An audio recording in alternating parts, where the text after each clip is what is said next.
I'm feeling very positive. I'm feeling amazing about not only just getting from parts unknown onto comic shelves, but about comics in general.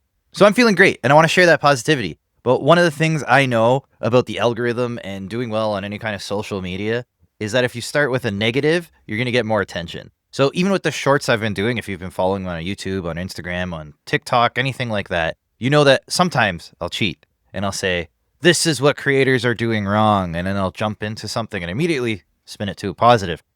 And the unfortunate thing is it works. It works to make people think I'm going to rail on something and then immediately use the opportunity to just say something nice. And that just comes from me not entirely loving things constantly just being negative. There's so much negative in the world, and I don't want to contribute to it if I can avoid it. I have lots of negative thoughts and lots of negative things to say about all kinds of stuff, and I'm not going to share that. That is something that if you find me at a con and we go have a beer somewhere, I'll let you know my thoughts about whatever. Sure, that is the right place for it, though, but I think publicly, I want to stay as positive and as enlightening as possible. And the reason is, there's just not enough of that. I could easily do a post that's just, this is everything that's wrong with the big two, and this is what I'm doing different. Or, this is why comics readers don't have the right expectations, or I don't know. All kinds of things that I could delve into that, frankly, would even be a reach for me because I'm enjoying a lot of the stuff out there. Is everything that Marvel's putting out right now something that I necessarily want to read? Not necessarily. Is there stuff from DC that I'm enjoying? Absolutely, and pun not intended. But yeah, a lot of stuff from DC that I enjoy, but there's also stuff I don't. And that's fine. Not everything's for everyone, and I think that's okay. And if people would stop focusing on the things that are not for them and saying that the things that are not for them are incorrect, we'd all just enjoy all of this a lot more.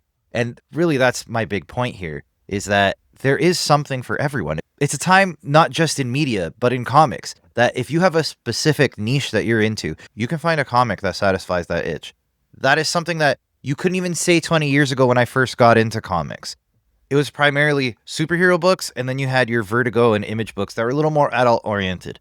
Now, we're kind of running the gamut with the types of books out there, and I think that's what's upsetting the upset groups, is that it's not just what they like, that there are these books that aren't necessarily for them. And yes, maybe it's using characters that they like and they want to keep a certain way, but I think it's better to cast this wide net.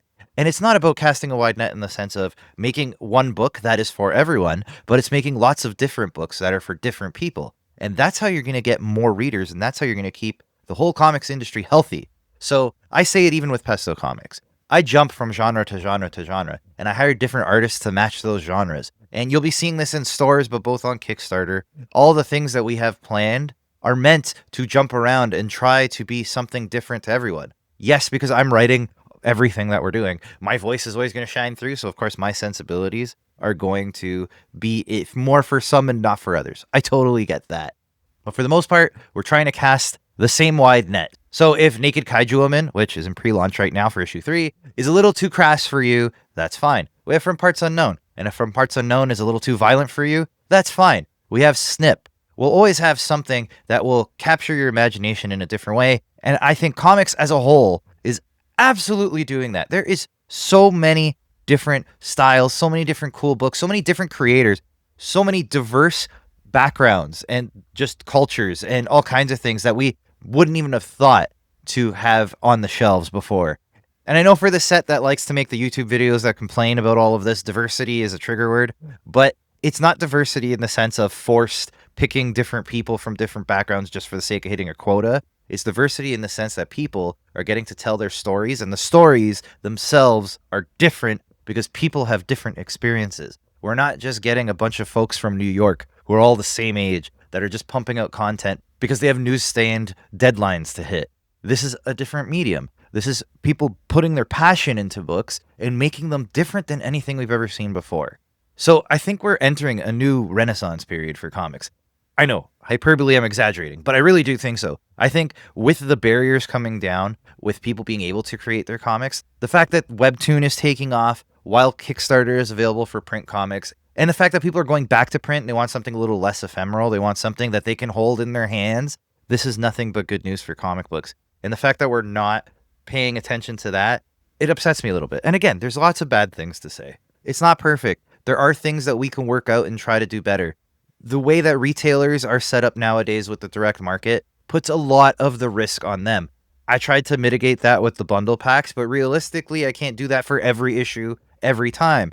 It's something we're going to do for launches to take the risk away from an unknown property. But once issue 1's out there, people kind of know what they're dealing with, and then issue 2 and beyond ends up being just a regular order book.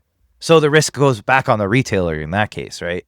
And that's part of the problem, is that the retailers who are frankly struggling with all kinds of things, including rent increases and just the economy in general, it's tough for them to run a store. And now we're asking them to front load all of the risk. That's something that's tough. And returnability and all that stuff, that's just a whole different set of risk that goes in the other direction. So there's a balance to be had. And that's probably a conversation for another day. But I think it's important to state, although things are going well, and I do think people should be very optimistic and very positive, yeah, it's not perfect, and it never will be.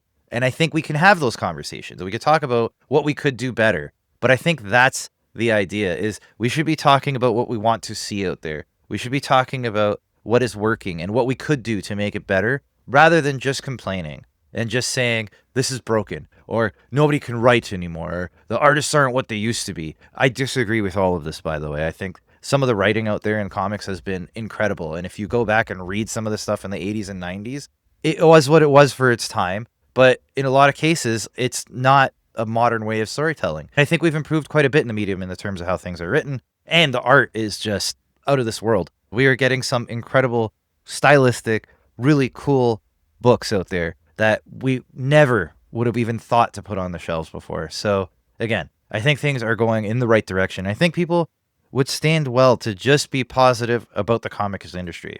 And again, I'm not being delusional about it. I know things aren't perfect. I know there's room for improvement, but if you love comics, it's okay to love comics, and it's okay to say so out loud.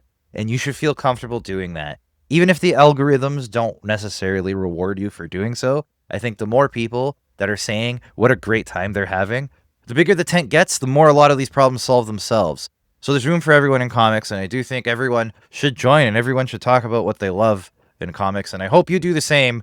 So if there's something you love in comics right now, please let me know in the comments, share it. And if there's something you loved about From Parts Unknown #1, I'm going to say it again this week, letters@pestocomics.com. Make sure that you send me a letter, and we'll try to get it in one of the future issues from Parts Unknown, and we'll have the letters column in SNIP as well. So if you're interested in getting your name published and in stores all over North America and Europe, send me a letter, letters@pestocomics.com. With all that, I want to thank you for being here. If you are anywhere in North America or Europe, go get your copy of From Parts Unknown #1. Let me know what you think. I appreciate you being here. I'm here every week, so we'll talk again next Thursday. It's going to be a lot of fun. So I appreciate you being here. Have a good one. Thanks.